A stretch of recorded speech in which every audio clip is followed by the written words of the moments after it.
Terve! Tässä on jäälle kävelemässä ja nyt on kyllä keli kohillaan. Varmaan 4 astetta plussan puolella. Ei tule yhtään.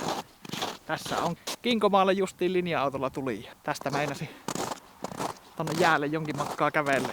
Ja reikää jäähän ja pilikkimään. Makkaraa on mukana ja polttopuita. Niin saa rillata kunhan nälkä tulee.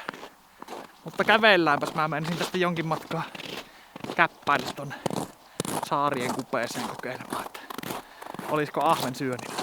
Jos kalaa tulee, niin pataa kokoon meinasin tehdä pitkästä aikaa. Saapahan lapsille kalaruokaa.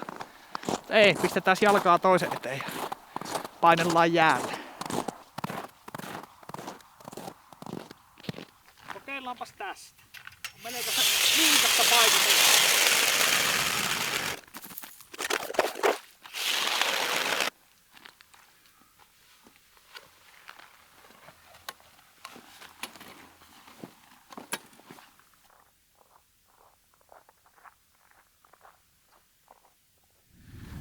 Mikäpäs täällä on pilikkiessä. Kyllä on tosiaan hieno keli. Meinaa olla vähän liian lämmin, kun pistin villapaijan, niin joutuu ehkä heittää tuon villapaijan välistä pois pian. Yhtään kalaa ei ole vielä kyllä tullut. Eipä tällä kelillä haittaa, vaikka ei kovin tuliskaan. 4 reikää on nytten porattu ja pari tärppiä ollut, mutta yhtään kalaa ei ole vielä noussut jäälle. Kokeillaanpas tästä. Tässä on aika matala kohta. Niin josko se olisi kala vaikka matalassa. Ensimmäinen kala. Ei ole koolla pilattu, mutta kyllähän tuo patakukkoon menisi käyttää. Aika hiljasta on nyt kyllä syönti ollut. Se voi olla, että se vasta alkaa tässä puolen päivän korvilla. Jäät pitää tuommoista melkoista pauketta, mutta se on.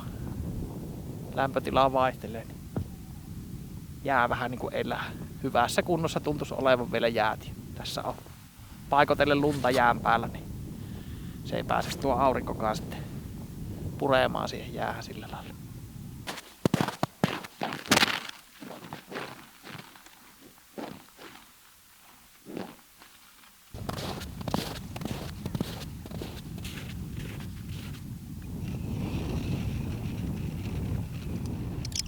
Kokeillaanpas tästä. On kyllä tosi huono. 2 ahventa on tullut. Tosi huono syödä. Mutta hyvää täällä on olla. Aurinko paistaa. Vähän on paikotellen kyllä vaarallisen liukasta tuo jää. Tällä puolella on ihan lunta kunnolla, että ei ole niin liukasta. Mutta tuolla on tuuli puhaltanut semmosia lumidyynejä vaan. Muuten on ihan peilijäätä. Saa olla kairan kanssa tarkkana, ettei rynyä. Ei syö kalaa sitten yhtään. Mä oon varmaan 3 tuntia istunut tällä ja mulla on 2 ahventa repussa. Minä taidan 1 reiän vielä porata tuohon ja sitten jos ei siinä syö, niin siirryn tuohon saareen. Siinä on nuotiopaikka. Niin pistän tuleet ja paistan makkarat.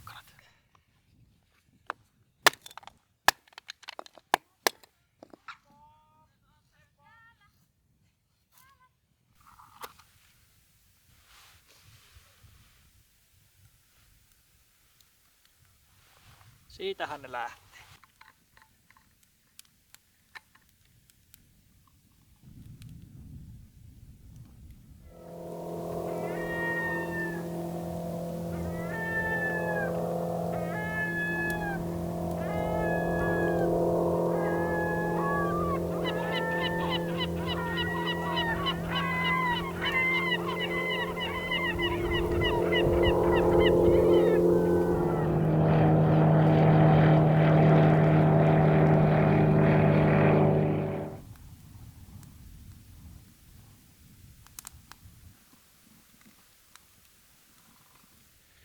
Joo, keväinen on tosiaan fiilis, kun se on tuo lokki, kun se rupeaa jäällä huutamaan. Niin oikein sydäntä lämmittää, sen tietää, että kevät on silloin lähellä. Makkarat on paistettu ja syöty. Oottelee, että tuleet hiipuu tuosta pois. Sitten vielä lähden tuohon jäälle kokeilemaan, josko siinä olisi. Tosi huono syönti kyllä, oikein harmillisen huono. No, täytyy syödä kotona jotain muuta kuin patakukkoa sitten. Tässähän on mukavan näköinen saari. En tiedä, pitäisikö vielä tämän talven aikana, jos pakkaa rinka ja ottais teltan matkaa. Ja tää on ihan lumesta jo vapaa, niin pääsis mukavasti telttailemaan. Jos tämmöistä keliä varsinkin on, niin vois melkein viikonloppuna kahtois. Paukastais tänne, ottais vaikka tonkan viiniä matkaa ja hyvää ruokaa. Ja mikäs siinähän se menisi viikonloppu tuossa kalliolla pällistellessä. Joo, nämä jäät vaan on sen näköiset, että varmaan hyvin äkkiä menee huonoksi. Se on, kun tuo lumi on päässyt tuosta jäänpinnasta pois, niin tuo auringon valot ja voima tietysti välittyy siihen tummaan jäähän tosi hyvin. Mutta kyllä nämä nyt vielä kestää. Joo, ei mitään, minä lähden tuohon jäälle ja tässä nyt on aikaa vielä pilikkiä, niin yritetään nyt vielä. 3 ahventa on pussissa ja se on kyllä huono saalis 3 tunnissa. Semmoista se kalastus joskus on.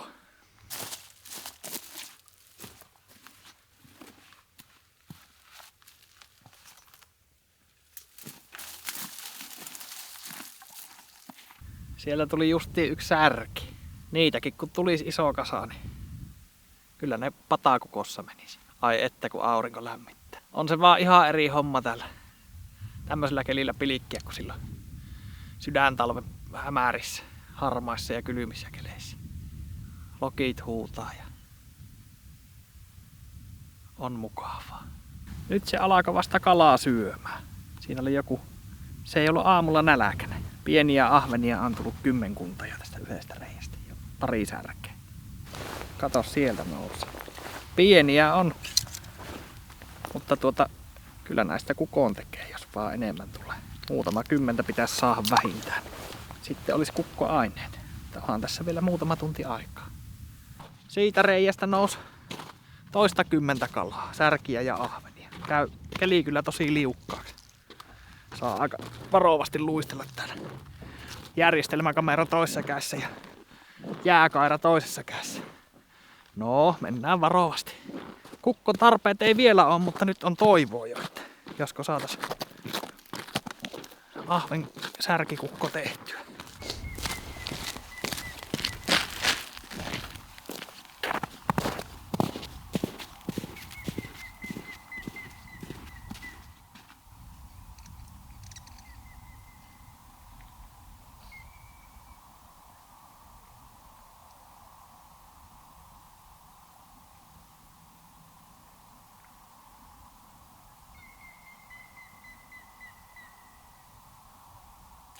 Kalan syönti hiljeni ja mä ihmettelin, että mitäs tämä nyt tarkoittaa. Niin jänkkä koira. Pieni on, mutta tuossa kukossa tämmönen haukikin menee ihan hienosti. Joo, kalaa rupeaa olemaan silleen, että kukko nyt on mahdollinen. Siitä nyt en sen enempää kuvaile. Siellä on, jos kiinnostaa patakukon tekoa, niin mulla on se videokanavalla, missä teen vähän semmoisen variaation tomaattikastikkeella. Niin kato sieltä, jos tekeminen kiinnostaa. Joo, semmonen. Oli vähän kovempi tärppi tuo, kun pieniä särkiä tuli ensin ja sitten vaikka ei iso hauki olekaan, mutta kyllähän tuo junttaa. Joo, jatketaan kalastusta. No niin, pilikkimiset on nyt pilikitty. Kalaa tuli tuommoinen säkillinen särki ja ahveni ja hauki. Niistä meinasin patakukoon tehdä. Minä lähden kohta kotiin päin, niin katsotaanhan seuraavassa videossa, josko vaikka retkelle pääsis. Tässä on ollut pitkä talvi, niin ei ole tullut paljon teltassa yövyttyä. Niin nyt ehkä olisi aika jo lähteä, on sen verran keväistä. Ei muuta tällä kertaa. Nähdään seuraavassa videossa.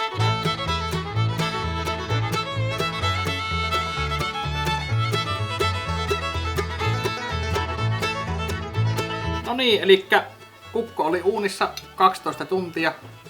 Maistetaan. On hyvä. Suosittelen, nätin näköistäkin on. Siinä on ahventa, särkeä ja haukea.